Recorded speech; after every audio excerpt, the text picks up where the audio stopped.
Blighty Thank God is based on the diary our family discovered my late father, Ron Chapman, wrote in 1943 when he was a young RAF pilot serving in the Middle East and Italy. In this grave hour,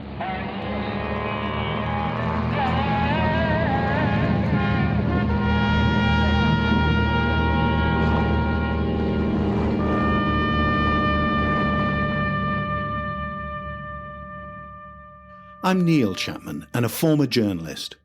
The podcast highlights the stories I uncovered when I researched his diary along with other historical sources.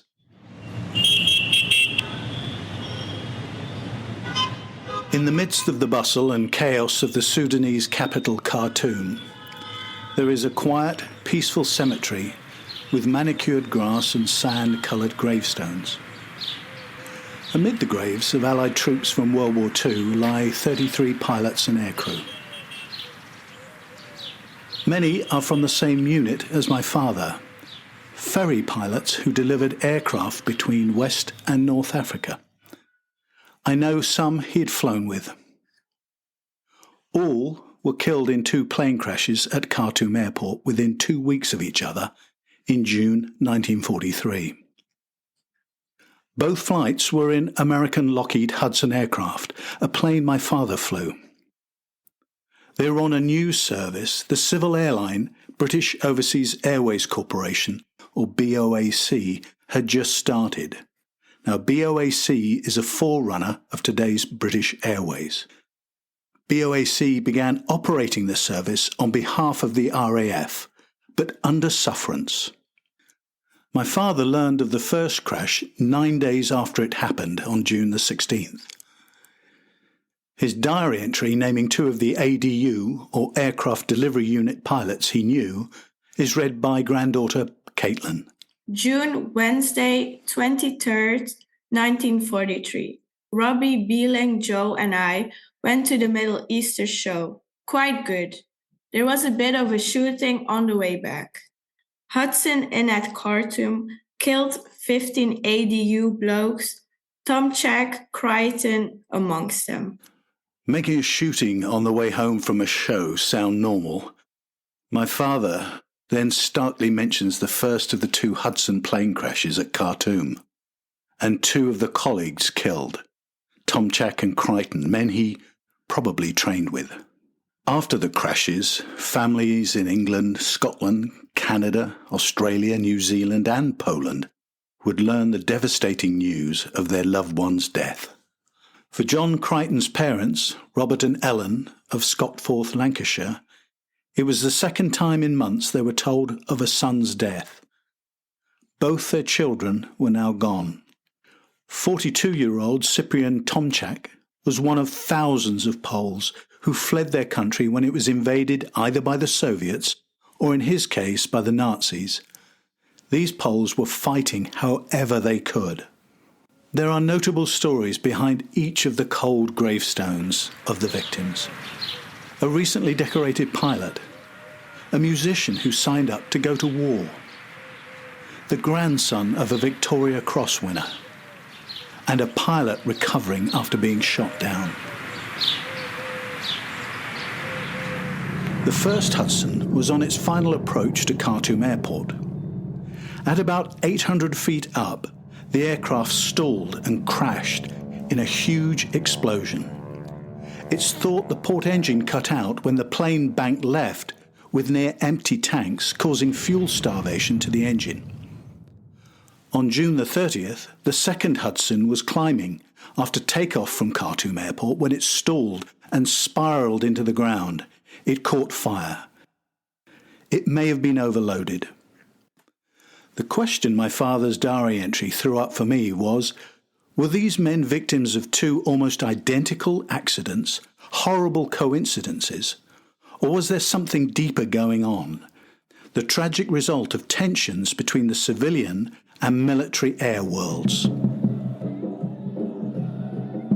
At the start of the war, British Prime Minister Churchill knew North Africa would be a key battleground. But to move fighter planes there took an enormous effort. The supply route stretched across a vast distance, and was complicated because it had to avoid German-occupied Europe and the Mediterranean Sea, which they dominated, along with the Italians. Pilots and planes were shipped from the UK to West Africa. These crated planes, made in the UK, were then reassembled in Takoradi, Ghana, when they were offloaded from the ships. The planes were then flown in a series of hops between primitive airfields right the way across Africa, up to Cairo, Egypt, a 6,000-kilometre journey that took about a week. It was known as the Takoradi Route. The ferry pilots delivering the planes then flew back to Takoradi in civilian aircraft. At the same time, American equipment support, known as Lend-Lease, was ramping up. American planes were flown to Takoradi, and others were shipped to Port Sudan in East Africa. Moving the 200 or so ferry pilots between Cairo and Takoradi, or Port Sudan, efficiently was critical to sustain the vital supply of aircraft to support the North Africa campaign.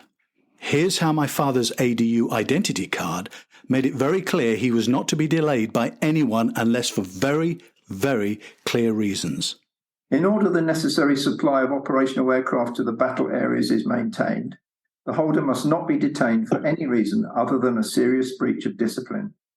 The holder may claim priority of passage on service or civilian aircraft over any service or civilian passenger. The holder is not to be employed on any duties other than those ordered by his own commanding officer. Early in the war, the RAF was struggling to maintain the pace of aircraft up into North Africa. During 1 month, instead of 180, only 49 planes were delivered to North Africa. Churchill was not happy and kept close eye on how the operation was performing. But here was a business opportunity, one the charismatic Juan Trippe, founder of the largest US airline at the time, Pan American Airways, was keen to exploit. Now here's how Trippe was described by different US politicians. The most fascinating Yale gangster I've ever met. Trippe is an unscrupulous person, a man of all-yielding suavity who could be depended upon to pursue his own ruthless ways. He talked people out of money. He talked governments out of concessions. He is a very able man. Pan American Airways took over running the Takoradi route that returned the ferry pilots for their next vital flight. But there were problems that frustrated military leaders. Khartoum could be a choke point. It's where flights run by BOAC and Pan American connected. But sometimes ferry pilots were delayed because of the lack of coordination between the two civilian airlines. After the attack on Pearl Harbor in December 1941, America was brought fully into the war, and Pan American withdrew from running the section of the Takoradi route from Khartoum back to Takoradi.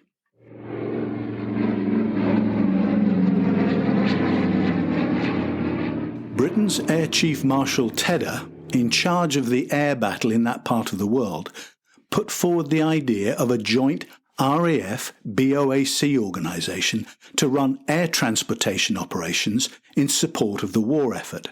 But the relationship between BOAC and the RAF, particularly Tedder, was not good.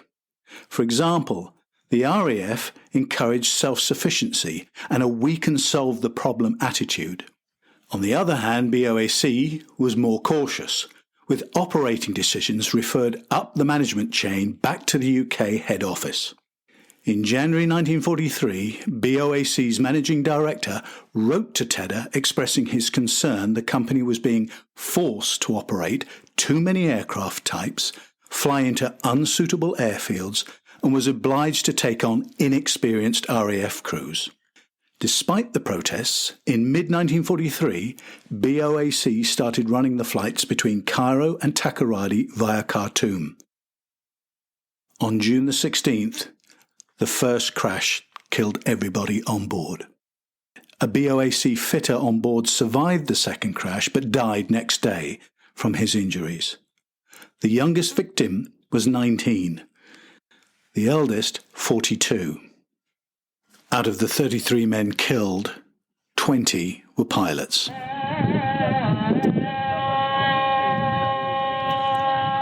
The 2 Hudson aircraft were among 20 the RAF loaned to BOAC for the new service. After the crashes, BOAC used DC-3 Dakota aircraft. The Hudsons were withdrawn from service, but handed back to the RAF. And on July the 21st, 1943, this is what my father wrote in his diary. Bags of a flamp and panic. Here we have 2 Hudsons in the flight, condemned ones from a BOAC. BOAC now had one less aircraft type to service, maintain and operate. On an inside page of the Lancaster Guardian newspaper dated Friday the 25th of June 1943, there's a headline, Local Roll of Honour, and it talks about John Crichton, called Jack by his parents. Lancaster parents' second bereavement. Deepest sympathy will be felt for Mr. and Mrs. R. Crichton of Barton Road, Lancaster, in the death of their elder and only surviving son, Flight Sergeant Jack Crichton, who was 26 years of age and who has been killed whilst on active service with the RAF. His younger brother, Mr. and Mrs. Crichton's only other son, Sergeant Navigator Ronald Crichton, was killed on active service on November 30th last year. The tragic news was conveyed to them in a cable which they received on Saturday afternoon. Jack, who joined the RAF 4 years ago, had for the past 2 years been stationed in Cairo. For some time he had not been engaged on operational duties, as he was on sick leave in Palestine, and in a letter received lately he stated that upon returning from sick leave he expected to resume flying shortly. This was only 10 days before his death. There's a photo amongst my father's collection. A simple caption reads, Johnny before the crash. A young man has his shirt-sleeved elbow on an RAF truck window, tipping his tropical hat back at a jaunty angle. I believe it's John Crichton, taken when he and my father were relaxing during their time in West Africa. What I find particularly sad and poignant for Mr. and Mrs. Crichton is while their airmen sons died within a very short time of each other, they are buried so very far apart, more than 4,000 miles. John's brother, Ron, is commemorated in his hometown, Scotsforth, Lancashire, while Johnny is in the graveyard in Khartoum, Sudan.